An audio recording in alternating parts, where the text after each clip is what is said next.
Hello again, everyone. Mr. Cruze here with another Algebra 2 review for you. This time, the Quarter 4 review, Part 2. Remember, we want you to do as well, as best as you can on this Quarter 4 test, so it helps your grade as much as it can, alright? You can always come in and ask for help. You can always tweet me. You can always email me. I make myself very available, alright? Let's see. Solve natural log of 3x plus 1 equals 5. You guys like the natural log equations more than the others for some reason. So to undo the natural log, I have to bump its base. Well, its base is always e if it's a natural log, okay? So we're going to e both sides, basically. The e and the natural log cancel out, and we're left with 3x plus 1 equals whatever e to the fifth is. So I plug that in my calculator. We get 3x plus 1 equals 148.413. And then you know what to do from there. You subtract 1, so 3x is going to equal 147.413. And then you divide by 3. Okay, so let's see. 147.413 divided by 3 is 49.138. Not so bad. 11 is kind of the opposite. We're going to subtract 9 first. So we get negative 2 e to the x over 3 equals negative 4. Divide both sides by negative 2, you get e to the x over 3 equals positive 2. And then, to undo the e, I'm going to natural log both sides. The natural log and the e will cancel. You're left with x over 3 equals the natural log of 2. So I go to my calculator. The natural log of 2 is roughly 0.693. And then we're going to multiply both sides by 3. So you get 2.079 for your answer. So these don't take all that long. Okay.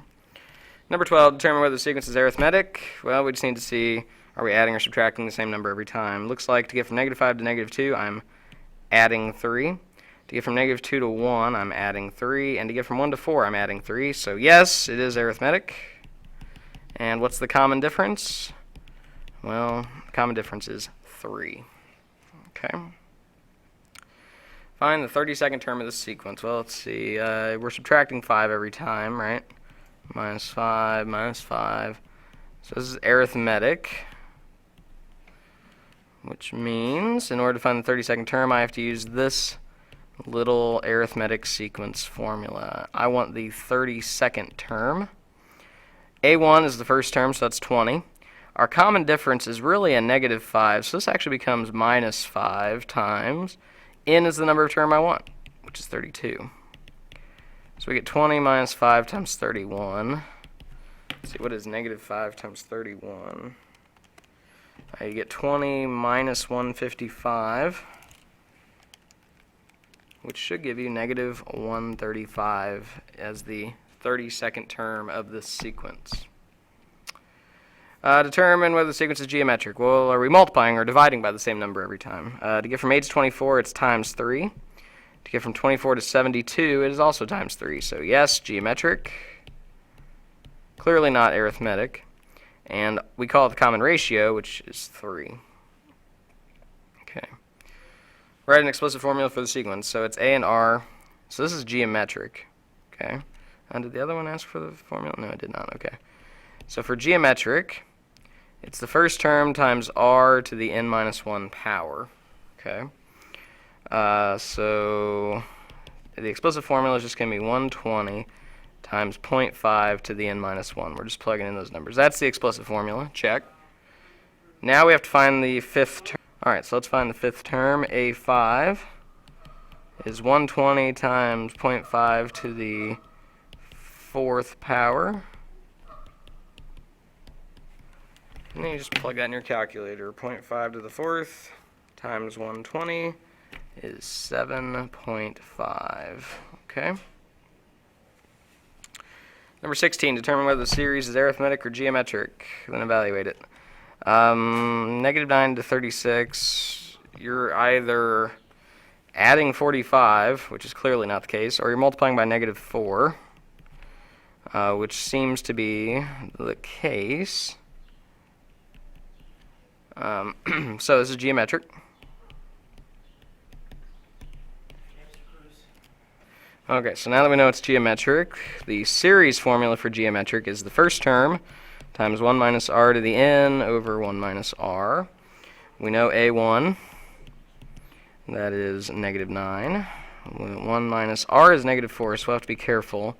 N is 9, and then 1 minus negative 4. So, negative 9 times, let's see, negative 4 to the 9th. So we end up with 1 minus a negative 262,144 over 1 minus negative 4 is going to be 5, right? It's going to be plus positive. So 262,145 divided by 5. And then you can just kind of multiply it out. Negative 9 times,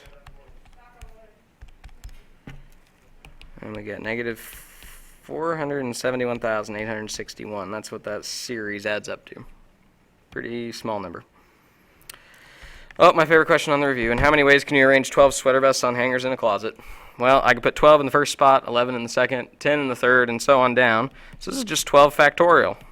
So you go to your handy-dandy calculating device, you type in 12 exclamation point, and you get, wow, that's a lot of ways to arrange sweater vests. 479,001,600 ways. Whew, very nice. 12 students asked to visit a college admissions counselor. Each scheduled visit includes one student. How many ways can 6 time slots be assigned? Well, these are scheduled visits, right? So that means order does matter. Some of you might want to go in the morning, some of you might want to go in the afternoon. It does matter. So this is going to be permutations. So total of 12. Permutation, well, there are 6 time slots. And then you can do it the longhand way, or you can use your calculator. 12 permutation 6 ends up being 665,280. Okay. We'll go ahead and do one more for this video. There are 6 students participating in a spelling bee. In how many ways can the students who finish first, second, and third be assigned? These are places, right? So order does matter. If I get first and someone else gets second and the third person gets third, that's different than someone else getting first, me getting second, someone else getting third. So again, this is permutations. 6 permutation, there are 3 places. So it'd be 6 permutation 3, which is 120. Okay. I think we'll stop there for this video. We'll finish it up in the next one. Again, you can always tweet me at Mr. Cruze Math. You can email me. You can leave comments on this video, or you can come in tomorrow morning for help. Whatever it takes for you to do well on this quarter 4 test. All right? Good luck studying, and I'll see you tomorrow.